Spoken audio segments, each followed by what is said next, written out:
আসসালামু আলাইকুম। আপনারা যারা নিয়মিত আমার ভিডিও দেখেন, আপনারা অলরেডি শর্টস ভিডিও দেখে ফেলছেন যে আমি ২ টা গরু কিনছিলাম। এই যে একটা, তার মধ্যে আরেকটা অন্য সাইডে আছে যেটা আমি আপনাদের দেখাচ্ছি একটু পর। তার আগে এটা যদি দেখাই, এটার গঠনটা একটু দেখেন। এই গরুটাকে তো চিনেনই, এটা আমার ৭০,০০০ টাকার কেনা গরুটা। তো এই গরুটাকে আমি কিনছি ৫২,০০০ টাকা। দাঁত হয়নি। আপনারা দাঁতগুলা জানতে চান, যেটা আমার মনে থাকে না। বয়স হইলো অদাঁত, অর্থাৎ দাঁত এখনো হয় নাই। ৭০,০০০ এর গরুটার সাথে যদি কম্পেয়ার করেন, ওইটাকে একটু দেখেন ভালোভাবে। এটাকে দেখেন, মোটামুটি অনেকটা কিন্তু ছোট বড়। দামও অনেকটা ছোট বড়, ২০,০০০ টাকা তফাৎ। তো এটা হলো ৫২,০০০ টাকার গরু। এই গরুগুলোর কিন্তু একটাও দাতাল না। আপনারা অনেকে আমাকে বলতে পারেন যে দাতাল না, কিন্তু গরুগুলো কি জন্য নিচ্ছেন তাহলে? এগুলো কুরবানির টার্গেটের গরু, কুরবানিতে বিক্রি হবে, দাঁতের কোনো প্রয়োজন নেই। এর কারণ হলো এই যে দেখতেছেন শিং, সুন্দর শিং আছে, দাঁত চেক করা আছে। ইনশাআল্লাহ এখানকার মধ্যে মনে করেন যে 90% কিন্তু দাঁত হয়ে যাবে। মানে আমার খামারে যে গরুগুলো আছে, অনেক অদাঁত গরু আছে। বর্তমান 90% গরুই অদাঁত। এই 90% এর মধ্যেও আবার 90% ইনশাআল্লাহ কুরবানি আস্তে, আস্তে দাঁত হয়ে যাবে। এর কারণ প্রত্যেকটা চেক করে নেওয়া, যে একেবারে দাঁত না পড়লেও দাঁত পড়ার মতো সময় হয়ে আসছে। এই টাইপের দেখে কিন্তু চেক করে নেওয়া। তো যাই হোক, এই হলো আমার অদাঁত গরুর অবস্থা। আবারও বলছি, এই যে দেখেন শিংগুলো ভালো আছে, পিছনের বিচি-টিচি দেখেন সব কিন্তু ঠিকঠাক আছে, মানে কোনো সমস্যা নাই। বয়স কুরবানি দেওয়ার উপযোগী এগুলো হয়ে গেছে, না হলেও এটার বয়স ১.৫ বছর প্লাস আসে। তো মোটামুটি ২ বছরের গরু হলে কুরবানি হয়, দাঁত হইলে হোক না হলে না হোক। শিং-টিং একটু যদি ভালো থাকে, দেখে যদি মনে হয় কুরবানি দেওয়া যাবে, তাহলে কিন্তু এগুলো বিক্রি হয়ে যায়। আর গত বছর আমি বিক্রি করছি, গত বছর প্রায় ম্যাক্সিমাম অদাঁত গরুই ছিল আমার, দাতাল গরু ছিল না, গত বছর বিক্রি করছি। এটা নিয়ে আসলে আটকায় না। তো আরো একটা গরু আছে, ওইটা একটু দেখাই। এই যে এই গরুটা দেখতেছেন, এটা হলো আমার ৫৭,০০০ টাকায় কেনা গরু। মানে কালকে যে ২ টো গরু কিনছি, তার মধ্যে আরো একটা গরু হলো এই গরুটা। তো এইটার যদি বডি স্ট্রাকচার দেখেন, মোটামুটি এই যে আমার ৫৬,০০০ টাকায় কেনা গরু কিছুদিন আগে, ওটার থেকে একটু উঁচু আছে, দামও ১,০০০ টাকা বেশি, ঠিকই আছে ৫৭,০০০ টাকা। এটারও কিন্তু শিং যদি লক্ষ্য করেন, দেখেন শিং, সুন্দর শিং আছে। দাঁত হয়ে যাবে হয়তোবা কুরবানি আস্তে আস্তে, মোটামুটি কুরবানি উপযোগী। দাঁত যদি না হয় তাও চলে যাবে, সমস্যা হবে না, কারণ এই ধরনের গরুগুলো মানুষ কুরবানি দেয়। একটা জিনিস আপনি লক্ষ্য করবেন, যে এই গরুটা কুরবানি আস্তে আস্তে আরো বড় হবে। আমার কেনা ৫৭,০০০, কুরবানি আস্তে আস্তে মোটামুটি এটার পিছনে আমার আরো ২০,০০০ খরচ হয়ে যাবে, মানে ৭৭,০০০। তার মানে গরুটা আমাকে মিনিমাম ৯০ তে অন্তত বিক্রি করতে হবে, অন্তত। যদিও বা আমার এই গরুগুলোর টার্গেট হলো, আমি ১,০০,০০০ টাকার টার্গেট নিয়ে গরুগুলো কিনছি যাতে বিক্রি করতে পারি। এখন জানি না কুরবানির মার্কেট কেমন হবে বা বাজার কেমন হবে। অন্তত ৯০ তে আমাকে বিক্রি করতে হবে এখান থেকে প্রফিট করতে গেলে।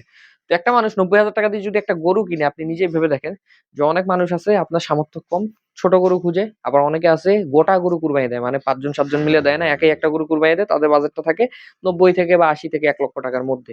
তো তারা যখন ৯০ দিয়ে একটা গরু কিনবে, তারা কিন্তু এত কিছু চেক করতে চায় না। কারণ ৯০ দিয়ে অলরেডি একটা গরু কিনতেছে, এই গরুটার দাঁত হয়নি, তাতেই যদি ৯০,০০০ হয়ে যায়, দাঁত হলে তো এই গরুটার দাম আরো বেশি হবে। তখন কিন্তু তারা বাজেট স্বল্পতায় বা বাজেটের অভাবে চাইলেও অত কিছু দেখে শুনে নিতে পারে না। কারণ এই যে ৯০ দিয়ে একটা গরু নিচ্ছে, তাতেই দাঁত হয়নি, তো দাঁত খুঁজতে গেলে তো আরো বেশি লাগবে, তো বাজেটটা এতটা থাকে না। এই জন্য এরা কিন্তু মোটামুটি স্বল্প বাজেটের গরু খুঁজে। তো এই ধরনের স্বল্প বাজেটে যারা গরু কিনবে, তাদের জন্যই আসলে আমার এই প্রজেক্টটা। যেমন এই যে দেখেন, এই গরুগুলো ছোট, এখানে যে গরুগুলো আছে সবগুলো কিন্তু ছোট। এটারও হাত পা কিন্তু অনেক মোটা, কিন্তু ছোট লাম্পি ধরা গরু।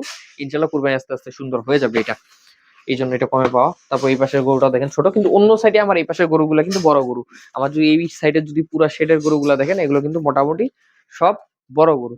তো আমার এখানে ছোট বড় মিলে মিক্স করা গরু আছে, এই হলো হিসাবটা। তো আপনারা যারা আমার শর্টস দেখছিলেন, রিলস দেখার পর অনেকে বলছিলেন যে এই গরুগুলো বিস্তারিত একটা ভিডিও দিন, বিস্তারিত দিয়ে দিলাম। আবারও বলি, গরু দুইটা অদাঁত এবং কুরবানি উপযুক্ত। অনেকে বলেন কুরবানি উপযুক্ত কেমনে হলে, যে শিং টিং ক্লিয়ার আছে, কোনো খুদ নাই, কুরবানিতে চলে যাবে, বয়স উপযুক্ত হয়ে গেছে। এই হলো ব্যাপার।